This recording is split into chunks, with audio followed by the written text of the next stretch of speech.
noite a todos. Boa noite. Graças a Deus, mais um dia na casa de Jesus.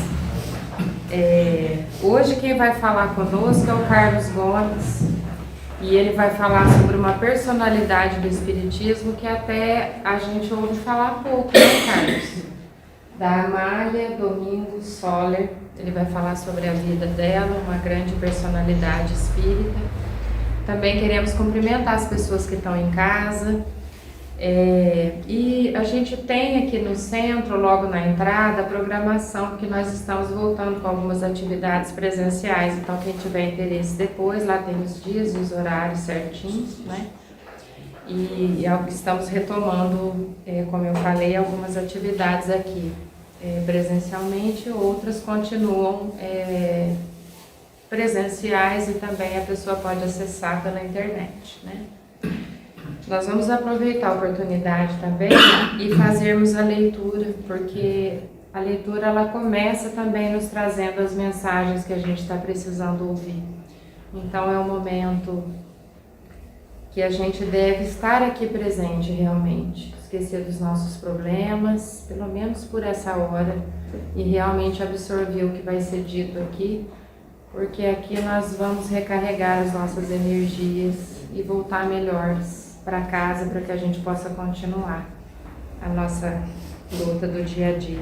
Então, eu vou pedir para a Tânia, ela vai ler uma mensagem do livro Vida Feliz e em seguida eu faço a prece para que o Carlos possa começar o estudo de hoje.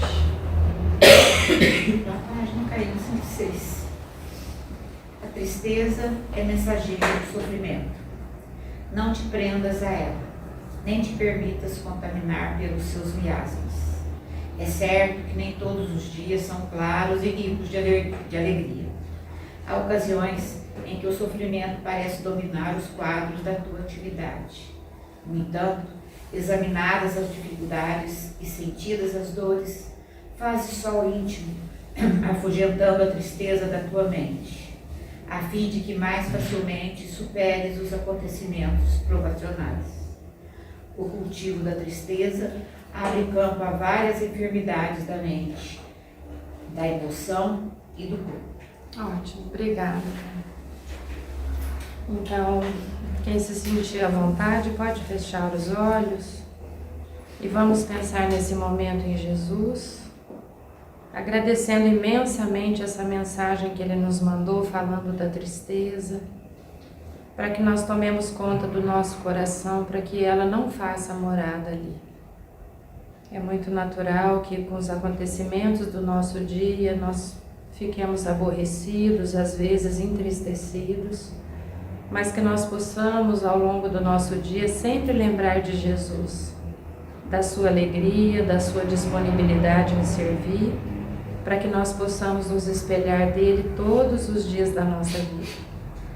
Que Jesus abençoe a casa que nos acolhe, a espiritualidade amiga que está sempre aqui de braços abertos e que nós possamos, a partir do momento que colocamos o pé dentro dessa casa, nós possamos receber a chuva de bênçãos, aliviando a nossa mente, o nosso coração, trazendo esperança em dias melhores.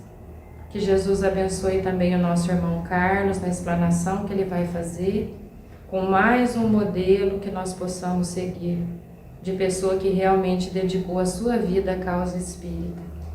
Que Jesus nos abençoe agora e sempre, e nos mantenha sempre conectados com o alto. Que assim seja.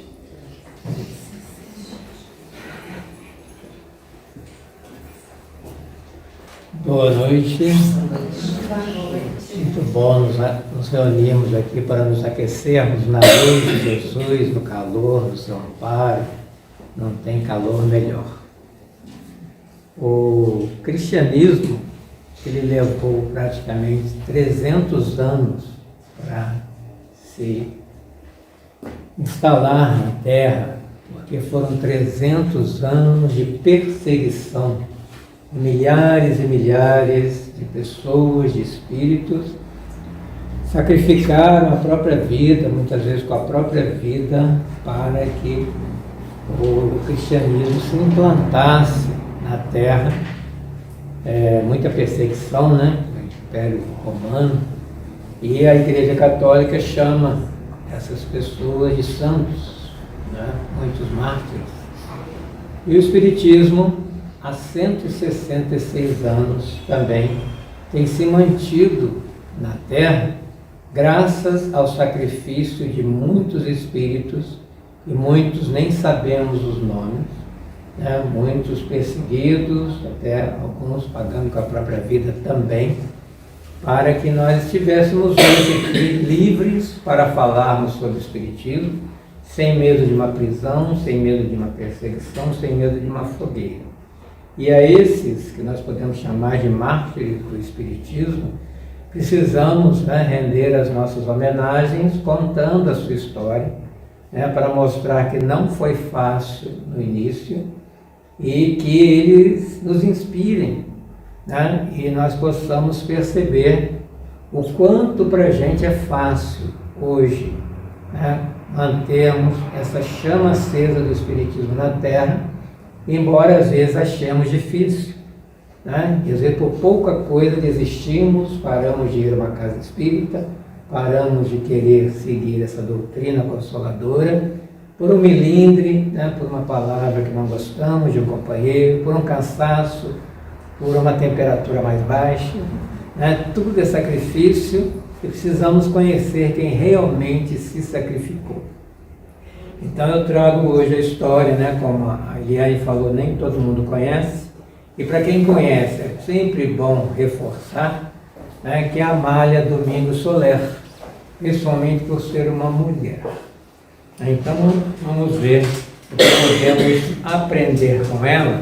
Eu começo dizendo que ela é uma mulher resiliente, né, uma palavra que veio da física, né, que é quando o material recebe toda uma pressão, toda uma força, e consegue voltar ao seu estado normal, né, de equilíbrio, e essa palavra foi colocada para o comportamento também das pessoas, quando ela suporta todo tipo, né, de pressão, enfrenta problemas, né, mas consegue vencer e sair desse problema mais fortalecido e transformado, embora todas as adversidades que tenha enfrentado.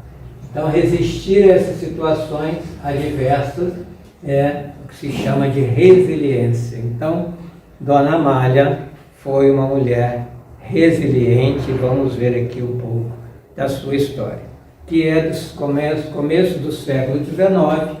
Ela nasce em 1835, na Espanha, em Sevilha.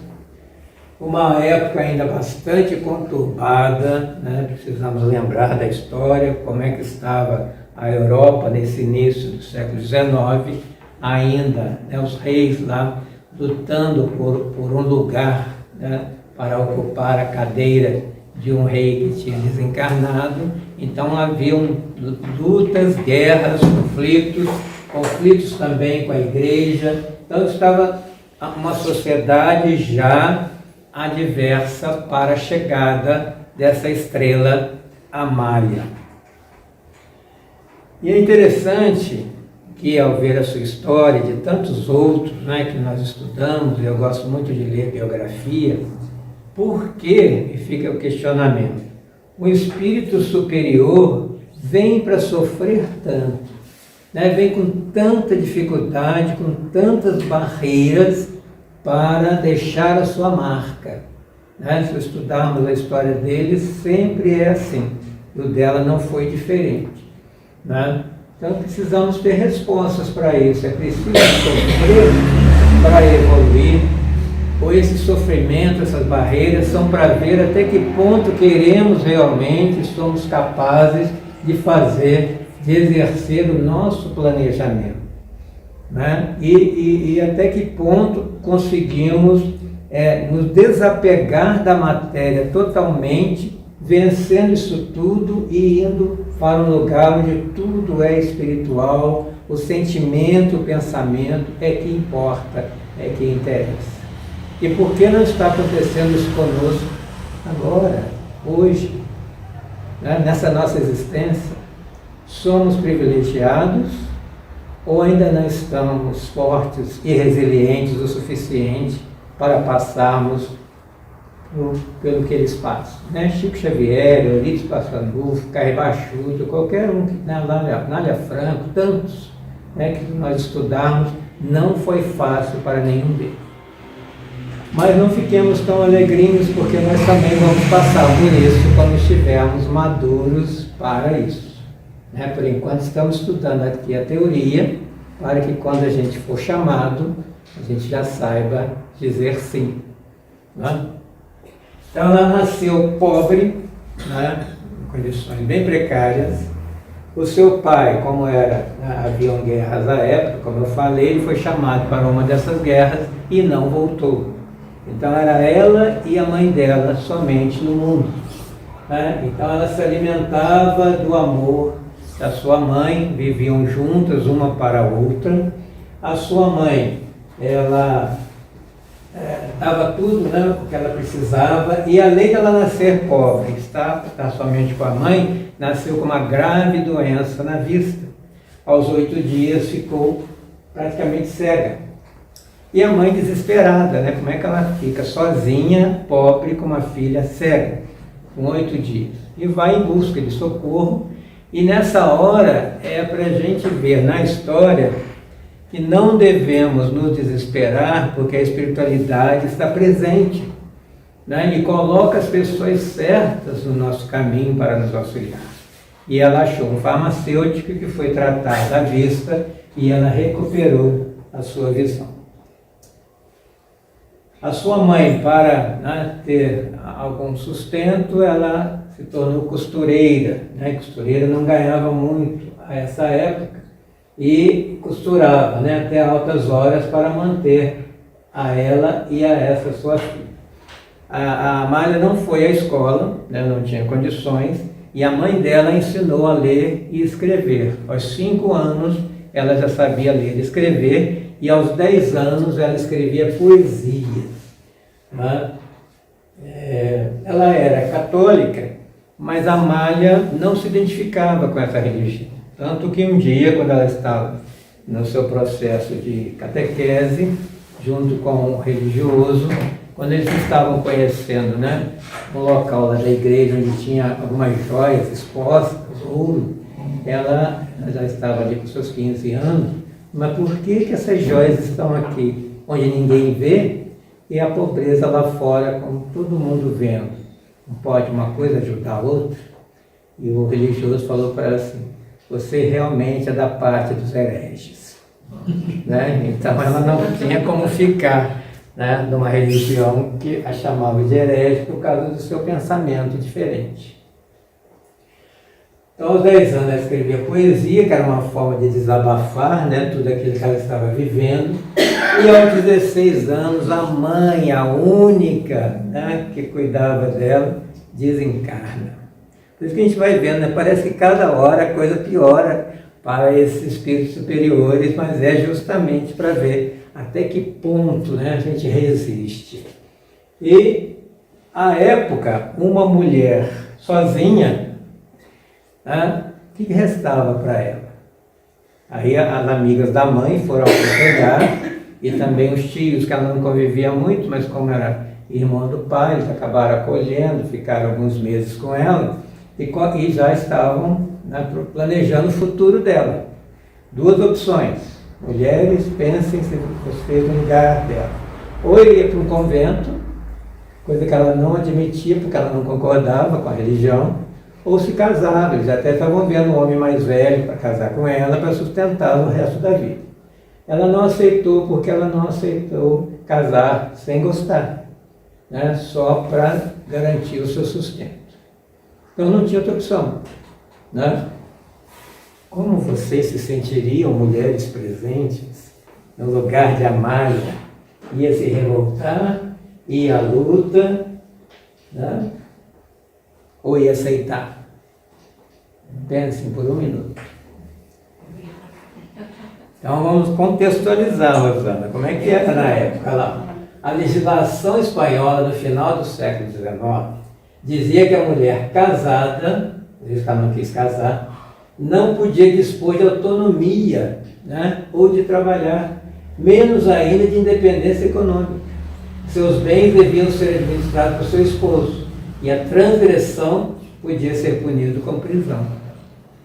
Então ela, com toda aquela ideia que ela tinha, ela ia se submeter a um marido, né? Então esse espírito não se casou. E ela pensou com ela mesma, né? Isso tudo é tirado de um livro que ela mesma escreveu, né? Que em português tem o título Minha Vida. Então é ela mesma relatando a vida dela. Essa aqui é da biblioteca, quem quiser depois pegar para ler, né? Uma leitura rápida e interessante. Ela dizia, né, que lutaria para ser dona dos seus ideais. Então ela usou o seu talento. O que ela sabia fazer? A mãe tinha ensinado a ela a costurar. Então ela tinha uma profissão, né, ou tinha um ofício para poder não depender de mendicância. E essa frase é para nos ensinar quando estivermos com problemas. Ela acreditava em Deus e tinha como aliado Jesus. Vamos colocar no para-choque do caminhão. Eu acredito em Deus e tenho como aliado Jesus. Ou então no espelho, porque é o nosso consolo no momento da dificuldade, né? Que ela está nos ensinando aqui. E ela procura ir para o grande centro, né? Ela vai para a capital, né? Vai para Madrid. Agora pensa, uma jovem, sozinha, pobre, praticamente cega, sem conhecer ninguém, na capital. Imaginem-se, vamos vivendo a vida de Amália e vamos ver quais destinos, né, nós vamos escolher. Aí ela alugou um quarto, né, e foi batendo de porta em porta, oferecendo os seus serviços, o que não era fácil, né? Na capital já tinha muitos modistas, né, já tinha, né, cada uma a sua costureira, mas ela conseguiu alguma coisa e a sua visão começou a piorar. Lia tudo que piora a vista, ler, escrever e costurar, até altas horas da noite, né? Então veja só, ela não tinha uma boa visão e precisava usar a visão para esse trabalho e pelo que ela gostava de fazer. E como ela ganhava muito pouco com as costuras e tinha que pagar o aluguel do quarto, aquela coisa de ou você mora ou você come. Ela tinha uma alimentação por dia. Ela vendeu todas as suas roupas para ter dinheiro. Ela ficou um mês com a mesma roupa. Imaginem-se, mulheres, né, para poder sobreviver. Então ela passou uma penúria mesmo, passou fome, né? E quando ela precisava ir atrás de uma instituição de caridade para ela receber algum alimento, ela passava mal, porque em outra encarnação ela tinha sido muito rica. Então a gente traz no perispírito impregnado um comportamento de outra vida. Então ali o orgulho falava mais alto, ela ficava incomodada de estar entre tantos outros mendigos pedindo comida, né? A ponto dela não conseguir ir de novo, uma colega ia lá e pegava para ela. Então veja que é um espírito endividado também, ela fala sobre isso.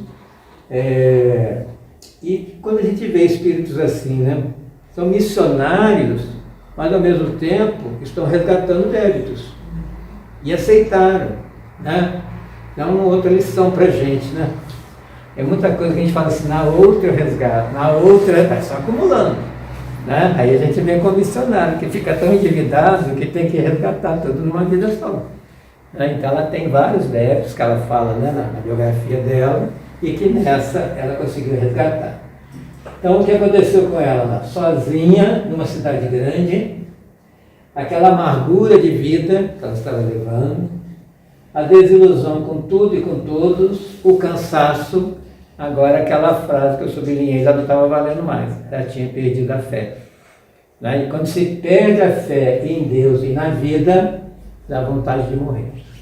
Então ela foi, essa ideação suicida, querendo tirar a própria vida, e aconteceu com ela praticamente o que aconteceu com o Divaldo Pereira Franco, né? Divaldo Pereira Franco, no momento também que ele estava em Salvador, passando por essa dificuldade, também pensou em tirar a sua vida, né? Pular lá do elevador Lacerda, e a irmã dele aparece para ele. E assistiu o filme, tem essa cena lá também. Para ela apareceu a mãe. Então ela ouviu a voz da mãe naquele momento, que dizia para ela: Aí ela nova, sozinha, querendo morrer. Ela um pouco mais velha, o que você tem? Filha, onde está a firmeza da fé em Cristo que lhe ensinei desde pequeno? A mãe chamando a atenção até depois de morta. Sua confiança em Deus está reunida nos bens materiais. Olha outra lição para a gente. Então a gente perde o emprego, né? Perde a moradia, perde bens materiais e quer suicidar. Olha que a mãe perguntou. Sua confiança em Deus está reunida nos bens materiais? A vida é só bens materiais? Quando a gente não tem bens materiais, a gente tem que sair da vida, porque a gente não aceita uma vida mais simples? Pensa. Quantos não suicidam por causa disso? Né? A firma foi a falência, ele perdeu o emprego, e isso, aquilo, tudo um olhar somente material, que é o que estava acontecendo com ela também. Onde o seu amor a Jesus, que já lhe restaurou a vista, auxiliando-te a ter o necessário. Então, no momento que eu estou desesperado, que eu não consigo enxergar, vem o instrumento de Deus e cura a minha vista, né? Eu agradeço a Deus, mas no momento em que eu preciso aprender alguma coisa difícil, eu não agradeço a Deus. Né? Então, agradecer, né, os momentos bons e os momentos de aprendizado, porque Deus está presente nos dois. Né? Que bom Deus que alguém curou a minha vista. Que bom Deus que você está comigo nessa dificuldade. Vamos passar juntos. Essa é a lição de Dona Marta para todos nós. Cuide, filha, para que suas escolhas sejam para divulgar o bem que você guarda dentro de si através da poesia. Então a poesia foi o instrumento dela, a meta de ser realizado nessa existência. Por isso que ela, desde os 10 anos, já escrevia, e ela conta que em outra existência ela foi homem, né? Nasceu no corpo masculino e foi um poeta famoso, mas que desdenhava, ironizava as outras pessoas. A fama aumentou o orgulho e agora ela vem com o mesmo talento, né, que está já conquistado, está no perispírito, mas numa outra condição para diminuir o orgulho. É assim que funciona. Né? A gente não perde o que conquista, principalmente intelectualmente, mas moralmente também é preciso conquistar. E às vezes a duras penas. Foi o caso dela. Então você saberá ensinar o caminho da paz com a facilidade de colocar no papel o que Deus lhe deu como talento. Parábola dos talentos. Serve para nós também.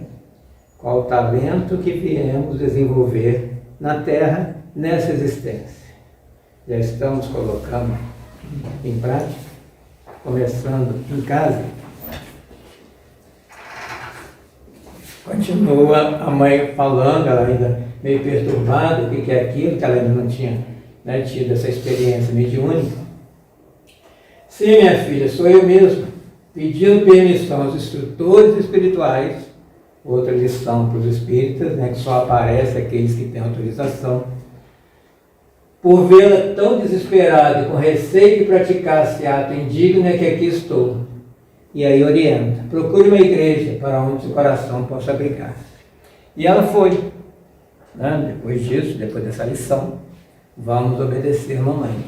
Ela procurou a igreja católica, né? Não achou que, né, um amparo que precisava, procurou uma evangélica, ou luterana, ou protestante, e lá sim, ela foi auxiliada, né? Teve um pastor junto com a sua esposa que a auxiliou, deu um abrigo a ela, né? Deu uma condição melhor e ela pôde respirar, né?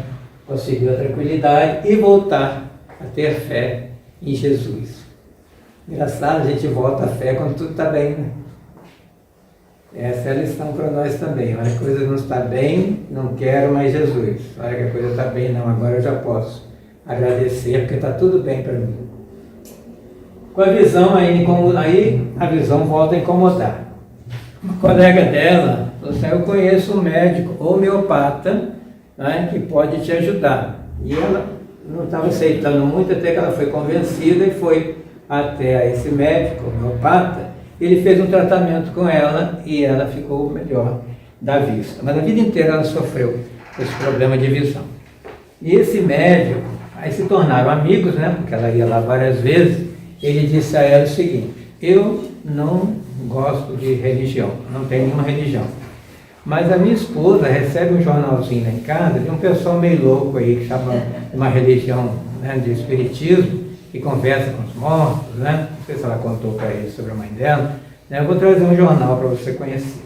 Ele foi um instrumento, né? Cada um que chega na nossa vida é um instrumento para nos dar uma informação. Qual foi o instrumento que nos trouxe aqui para o espiritismo?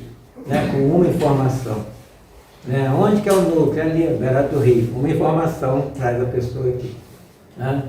Então, ela foi... o jornal chamava aí o Critério. E quando ela leu, ela achou o que ela estava buscando.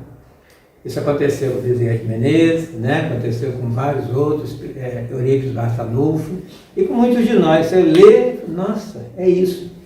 Né? É isso que eu buscava, é com isso que eu me identifico, é isso que eu quero ser, espírito.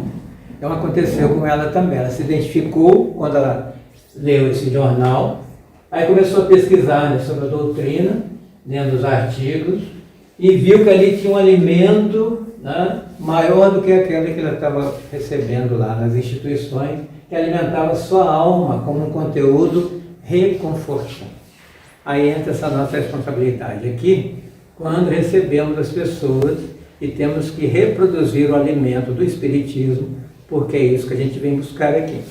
É o cobertor do frio, é o alimento para saciar a fome do Espírito. E ela resolveu, o que ela mais gostava de fazer, escrever poesias. Enviar uma poesia, né, por um jornal, outro jornal espírita, né, La Revelação, da cidade de Alicante. E ela ficou muito feliz que essa poesia foi publicada no jornal. Né? Imagina, uma pessoa pobre que ninguém conhece, de repente ela pega o jornal e está um poema dela. Olha, uma pessoa que não tinha alegria nenhuma. Né? Que alegria que não foi ler esse jornal com a sua poesia, o seu poema publicado.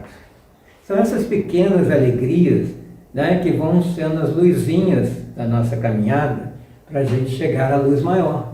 E que não devemos deixar de agradecer. Os pequenos instantes de felicidade numa vida tão difícil como a dela.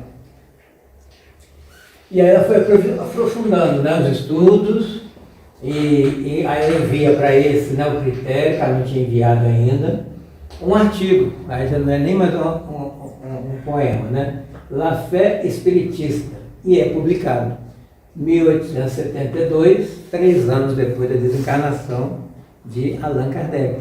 Né? Veja que ela foi contemporânea de Allan Kardec. Inclusive, alguns a chamam de a Kardec de Saias, da Espanha. Né? E ali começa, então, a escrever. Então, começa a sua jornada espírita na Espanha. Começa a escrever poesias, artigos, e todos os jornais espíritas começam a escrever para ela pedindo artigos. Aí ela fala com a colega: como é que eu posso responder esses jornais, né, fora aqui da cidade, eu não tenho dinheiro para comprar selo, né? Selo, para o pessoal mais novo, é um adesivo que se coloca no envelope quando se manda a carta para algum lugar. Né? Tem que conversar com o pessoal do WhatsApp aí, que já existiu isso. Tinha que comprar o selo. O mais novo vai perguntar o que é carta. Ah, é. Então você escreve no papel, põe no envelope, põe o selo, o correio manda. E aí um colega se dispôs, né, a enviar para ela centenas de selos. Aí eu me lembrei de Ivônia Pereira, que passou pela mesma situação. Como é que eu vou escrever livro se eu não tenho nem dinheiro para comprar papel? Ela pegava papel de pão. Então veja, quando o espírito é para fazer e é obediente, ele se vira e faz. Quando é para fazer e a gente não quer, a gente arruma desculpa. Porque para todos nós é para fazer. Principalmente nós que nos dizemos espíritos. Nós temos que manter essa chama acesa do espiritismo. Mas se a gente não quer nem frequentar uma casa espírita, como é que vai manter essa chama acesa? Fala para mim aí, o pessoal das cobertas. Aí o mais importante, ela começa a ser convidada para as reuniões espíritas. E aí ela vai conquistar uma coisa que ela sempre quis, amigos. Né? Porque ninguém queria ser amigo de uma pessoa que não tinha nada para oferecer. Né? Pobre, cega, abandonada, na cidade grande, não é ninguém. Mas aí ela apresenta eu sei escrever, eu sei, né, escrever poemas, aí eu quero você comigo. É assim que funciona. Qual é o seu talento para eu, né, precisar estar contigo? E ela começa a frequentar as reuniões, né, mas enfrenta um grande preconceito religioso. Aí começa a sua batalha. Muitas polêmicas, muitos teólogos, padres escrevendo em jornais contra o espiritismo. Aí os amigos chegavam lá e falavam: você vai rebater essa crítica de tal jornal do fulano de tal. E ela: não, mas eu não sei escrever isso, porque os meus escritos são simples, são para as pessoas simples, porque ela é chamada a escritora dos pobres. Não é só porque ela era pobre, porque ela escrevia de uma forma para todo mundo entender, e não uma forma erudita, mas não por isso que não fosse um escrito fundamentado na doutrina, não era uma coisa rasa, mas a forma de escrever é para todo mundo entender. Então os colegas dela falavam assim: se inspira, peça a inspiração do alto, que você vai conseguir, e conseguir. Aí ela fazia assim, ela trabalhava o dia inteiro costurando. E à noite eram as reuniões, e à noite que ela escrevia. Aí durante o dia, enquanto ela estava na máquina costurando, ela ia criando a poesia na cabeça dela. E guardava, na memória para escrever à noite, ou para recitar à noite no grupo. Então ela tinha uma memória muito boa, Como é que você costura e ao mesmo tempo faz poesia? Fala, Raquel, como é que é isso? Então a sua popularidade foi crescendo, os artigos saindo nos jornais, até para fora do país. Olha lá, várias pessoas escrevendo no jornal e alguns dizendo que dizem até hoje, que ela era inspirada por poderes satânicos. Até hoje, século XXI, falam que a gente está aqui conversando com o demônio, mas é um demônio regenerado, por isso que a gente volta. Mas não sei de onde sai da religião. Se eles vão para os jornais, uma Espanha altamente católica, e um padre famoso, um clérigo falando que o espiritismo é do demônio ou é de pessoas loucas, a população acredita. Olha lá, 31 de março, essa data nos lembra o quê?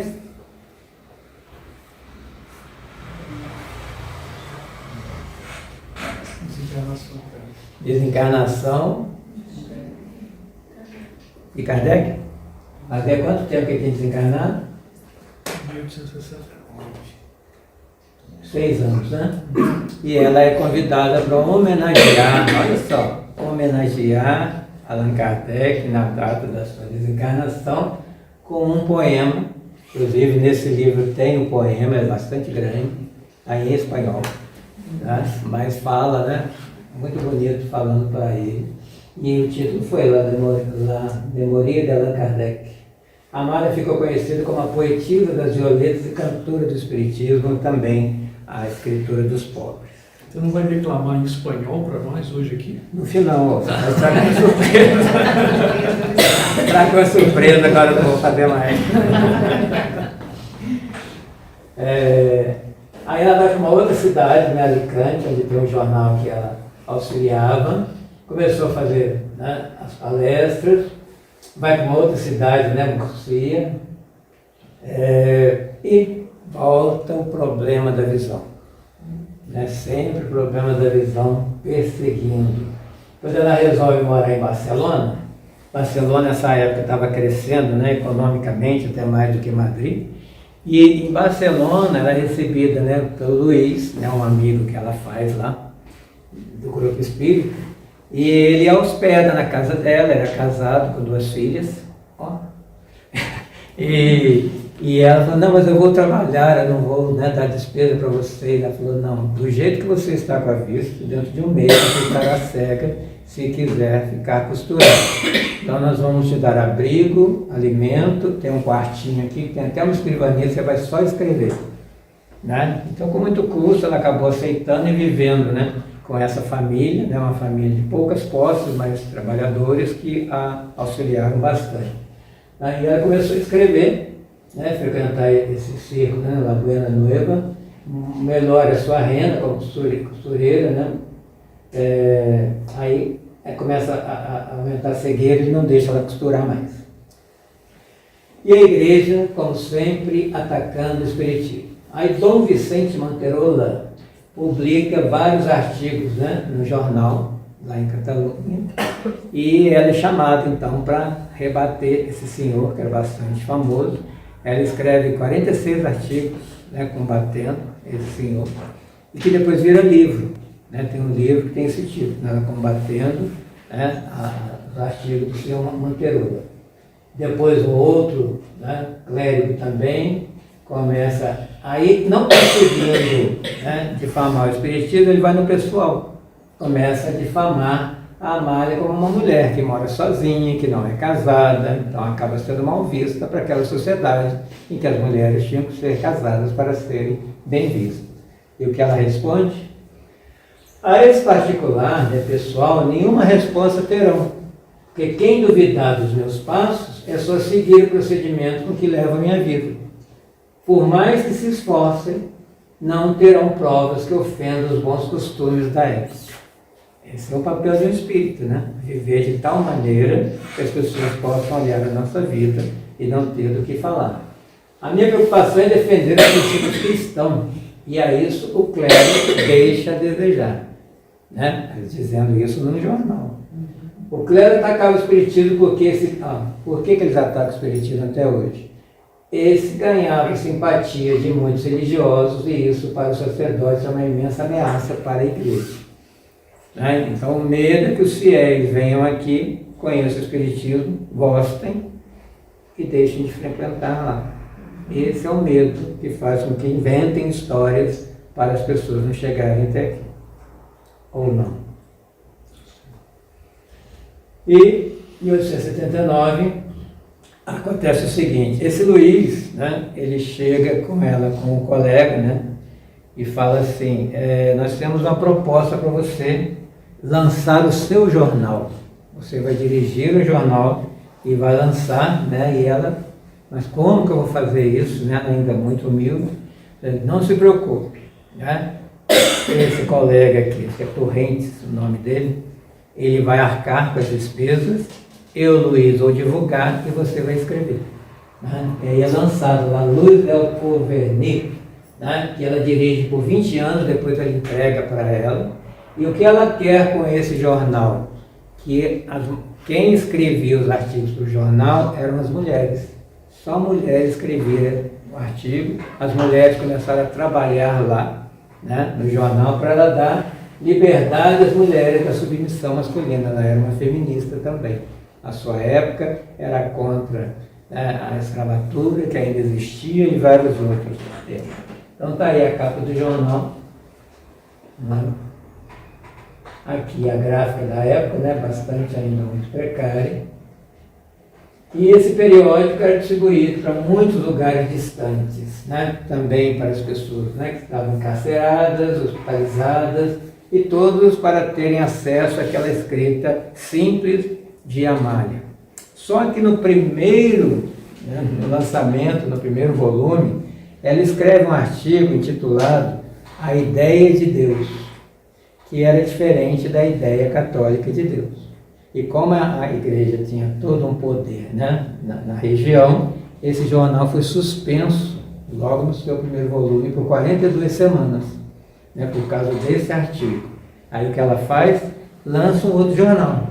Né, enquanto não estou podendo, né, lançar esse, vou escrevendo num outro até que ele foi liberado. Né.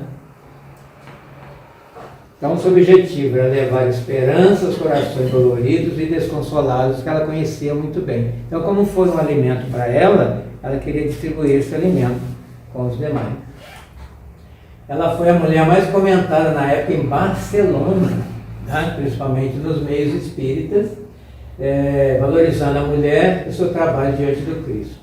Foi amada por muitos e também, por ciúme e orgulho, detestada por outros. Mesmo assim, não se deixava bater, que ela estava acostumada com portas fechadas. E ela conhece um médium, ela escrevia por inspiração, né? Ela não era psicografias que ela fazia. Um dia ela conhece um médium, Eudaldo, e esse médium propõe a ela, né, através de uma mensagem do espírito, escrever um livro. Na verdade, ela estava sofrendo a influência desse espírito. Só que era assim, o médium entrava em transe, né, transe sonambúlico, recebendo o espírito, ditava a história para ela e ela anotava e escrevia, né? Cada encontro escrevia uma história e ela foi publicando essas histórias nos jornais. E depois foram compiladas num livro que é Memórias de Padre Germano, né? Que é um livro também que eu recomendo a leitura, que é a história de um padre, né, do século XVI, XVII. Ele conta a vida dele, né? E dá para ler as histórias, né? Dá para ler separadamente cada capítulo com uma história. E um padre que acreditava em reencarnação, acreditava em comunicação, né, com os desencarnados, ou seja, um padre espírita. E auxiliava muitas pessoas. A história é muito bonita, é real, né, desse padre. Depois se descobriu, né, uma psicografia de Chico Xavier, que ele foi o padre Curadá, que tem inclusive uma mensagem no Evangelho segundo o Espiritismo. Eu tenho que pegar o Evangelho para ver a mensagem, que na mensagem fala sobre a questão da visão, né? E ele que trabalhou com ela, ele foi o mentor dela. Ele era o mentor dela e depois veio contar a sua história. E será que a personagem do Evangelho, ele não estava falando dela? Né? Então tem essa hipótese. Então, em 1884, surge a obra Memórias do Padre Germano, ditada por ele mesmo. E os livros dela, né? Olha como é que ela escrevia. Ó. Em 1891 tinha escrito 1.286 artigos, né? Uma média de 46 artigos, né, por semana. Então, quem é que escreve, né, praticamente 7 artigos por dia? Não é tão simples assim.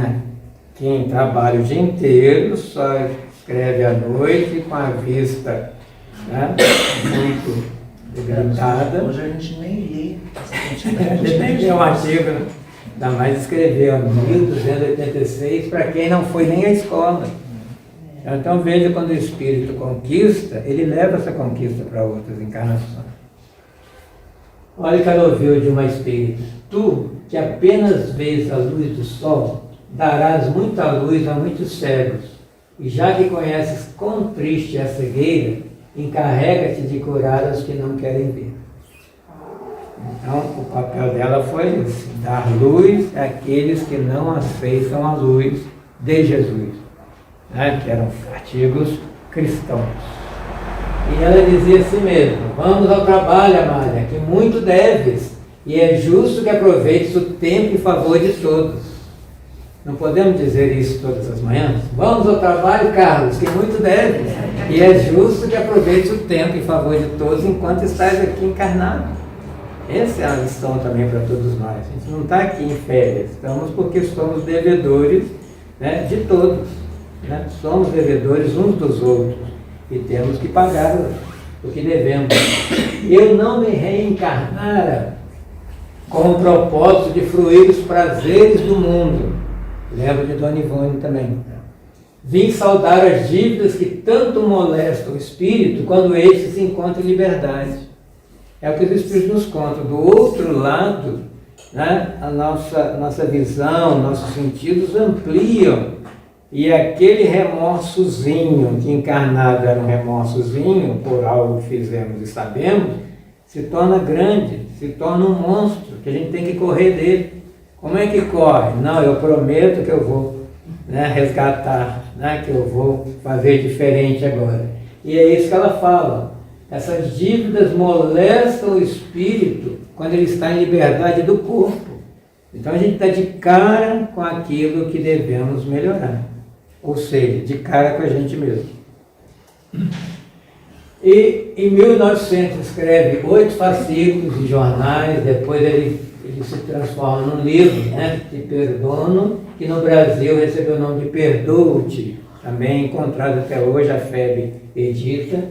Né? E nesse livro tem uma personagem chamada Íris, que revela suas encarnações como Maria de Magdala e Teresa de Ávila. Aí temos que ler o livro para ver até que ponto é ficção ou não. E escreveu várias obras e participou do primeiro congresso espanhol no final do século XIX como vice-presidente do congresso. Uma mulher, né, com todas as dificuldades. Então, quando é para ser e a gente quer, as coisas se realizam. Agora, quando a gente não quer, nem Jesus consegue. Está aí a foto do congresso, né? Ele aconteceu em 1888, né, data da abolição da escravatura no nosso país. Miguel Vive foi um médico que auxiliou bastante, que foi o presidente desse congresso. E outros também que a gente não conhece. Em 29 de abril de 1909, ela retorna à pátria espiritual com 73 anos bem vividos. Isso é viver a vida, né? Não é ter os prazeres que a terra oferece somente, não é que seja proibido, mas somente prazer e viver a vida no gozo, mas saber que saiu da vida, né, iluminando a vida e dando sentido à vida do outro. E ainda na Espanha, aí a gente pergunta, né, por que na França de Kardec não tem tanto movimento espírita mais? Por que na Espanha não deu continuidade a esse movimento? Por causa das guerras. Numa guerra a gente vê na televisão, a primeira coisa que eles destroem, né, a cultura, queima os livros, né, persegue quem pensa diferente, e não foi diferente. Durante 40 anos da ditadura do general Franco, o espiritismo foi perseguido e todos os seus adeptos foram exterminados ou ficaram em clandestinidade. E no Brasil não foi diferente. A ditadura de Getúlio Vargas queria fechar todos os centros espíritas. Quem nos salvou foi Carlos Bachuto, mandando um cartão para ele do Bozano, que ele tinha recebido, e a partir daí ele deixou, mas houve muita perseguição no Brasil também, prendendo espíritas, por isso que a gente está no céu, é só trabalhar. Aí está o túmulo dela. O túmulo dela foi destruído pela igreja, né? Depois foi erigido um outro. Olha como é que ela foi perseguida até depois de morta. Como é que a igreja, em nome de Jesus, é capaz de fazer essas coisas que eu acho demoníaca, e não nós aqui estamos como demônio, porque não são atitudes anticristãs. E está aí, a mais idosa, cumpriu seu dever com a espiritualidade, que é isso que te veio fazer aqui, cumprir com a espiritualidade. Aos 73 anos, sofrendo dores e fortes crises, olha, além da cegueira, vamos acrescentar mais algumas coisas. Falta de ar, broncopneumonia, tuberculose, mas desencarnou tranquilamente, sem reclamar, né? Sem reclamar. Apenas agradecendo. Lembra que a mãe dela falou lá, né, quando ela era jovem, e agora 73 anos ela está exercendo, obedecendo a mãe. Sem reclamar e ainda agradecendo a Deus a oportunidade de levar através de suas poesias, que acompanhou a vida inteira, o aprendizado cristão aos carentes de amor e fazê-los conhecer Jesus. E aí, nesse livro aqui, esse aqui tem na biblioteca, é um dos livros dela, Reencarnação e Vida, para quem quiser pegar depois. Esse aqui também é da biblioteca. Nesse livro, Minha Vida, que em espanhol saiu como Minhas Memórias, ela desencarnou antes de fazer o prefácio. E ela mandou o prefácio mediunicamente, né, por uma médium onde ela frequentava, então o prefácio mediúnico. E ela fala o seguinte, né, a mensagem que ela manda: ao espírito é impossível chegar à felicidade quando os prazeres materiais absorvem todos os seus pensamentos, e assim aconteceu com o meu pobre espírito, que quando tudo lhe sorria e sobrava, falando de uma outra encarnação, quando a humanidade o admirava por seu grande talento, foi quando eu ia descendo de degrau em degrau até chegar ao fundo de um precipício. O grande jovem que ela foi em outra vida, o poeta satírico, o gozador de outros tempos. Então ela lá descobriu, né, que ela foi em outra vida, por isso que ela passou pelo que ela passou. Ela tinha talento, mas moralmente estava desejando. Aqui o enterro dela, né, uma carruagem ali na frente, foi, né, bastante concorrido o enterro, e alguns livros dela, que tem até hoje. Minha Vida, a Reencarnação nós temos aqui, A Luz do Espírito, 15 Vidas Passadas, Palavras do Alvorecer, A Memória de Padre Germano, Pedro, A Luz do Caminho, e tantos outros que ela escreveu. Então aí é a referência onde a gente vai buscar essas informações. Gostaram de conhecer a vida de Amália? Do que de Amália vamos copiar a partir de hoje? Porque não é só conhecer, ele tem que se inspirar na verdadeira espírita. Então, se eu quero ser um verdadeiro espírita, o que eu posso fazer? Né? Hoje eu não preciso escrever cartas, uma mensagem no WhatsApp, nas redes sociais, elevando, né? Falando de Jesus, não ajudaria alguém? Né? Alguma passagem dos livros que nós estudamos, né? Gostei dessa frase, coloca no Instagram, coloca, né? Tem gente vendo tanta bobagem, de repente vem uma frase dessa, dá uma iluminadinha, né? No dia, né?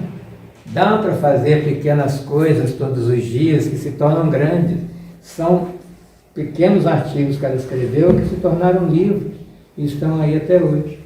Mas se a gente não der o primeiro passo, vamos voltar e vamos voltar e vamos voltar e ficar do mesmo tamanho.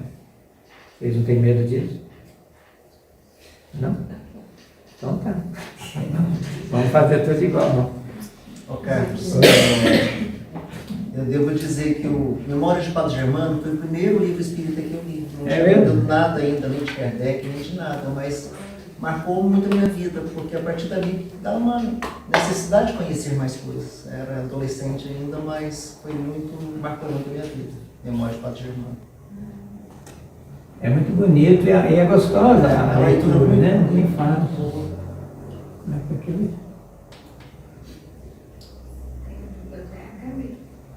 Então, isso que eu ia ver, eu procurei, não achei, tem que ver com a minha, se está emprestado. Não veio. Mas que... Mas antes do Padre Germano, vamos ler a... Não, é que eu achei.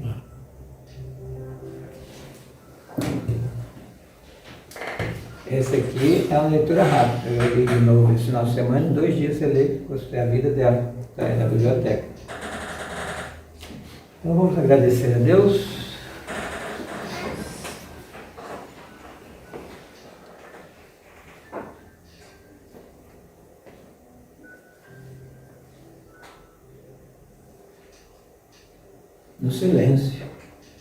No silêncio, com os olhos fechados, podemos sentir a presença divina em nós.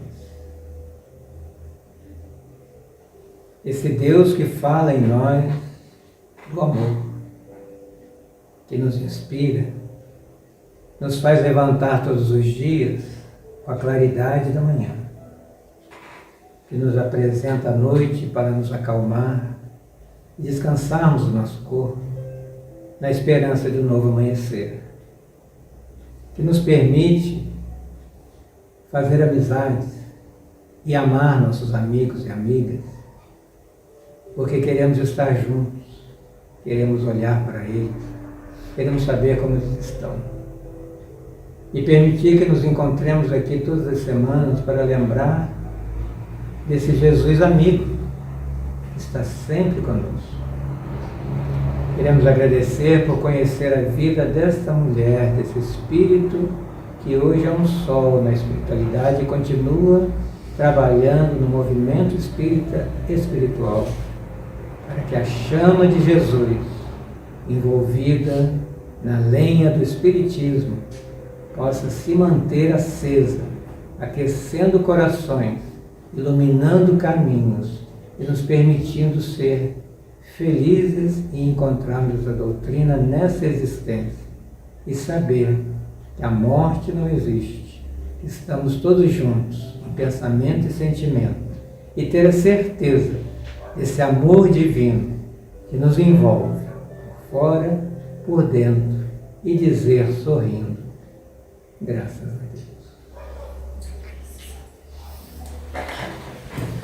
Boa noite, obrigado. Amanhã, 7h30, vamos